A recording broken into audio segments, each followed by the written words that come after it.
भारत के एक कदम से इतना बड़ा बदलाव हो सकता है, इस बात पर यकीन करना आसान नहीं है। लेकिन इस समय भारत और फ्रांस के बीच एक ऐसा मुद्दा सुलझता हुआ दिखाई दे रहा है, जो पिछले कई महीनों से अटका हुआ था।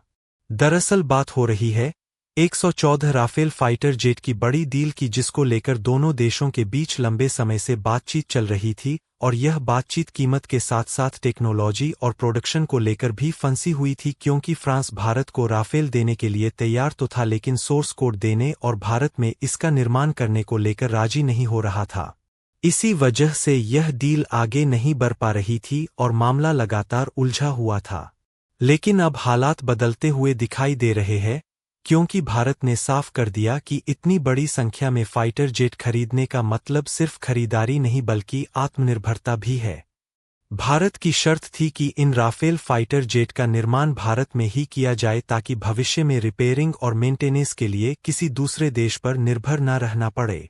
इसके साथ ही भारत ने यह भी मांग रखी कि इसमें इस्तेमाल होने वाले कई जरूरी सिस्टम और टेक्नोलॉजी तक भारत की पहुंच होनी चाहिए। शुरुआत में फ्रांस इसके लिए तैयार नहीं था, लेकिन अब बातचीत में सहमति बनती हुई दिखाई दे रही है। हाल ही में यह खबर भी सामने आई है कि अब फ्रांस भारत को सोर्स कोड देने के लिए भी तैयार हो चुका है। यानी अब भारत भविष्य में अपने हिसाब से राफेल में बदलाव कर सकता है और जरूरत के अनुसार अपने हथियार भी इसमें जोड़ सकता है।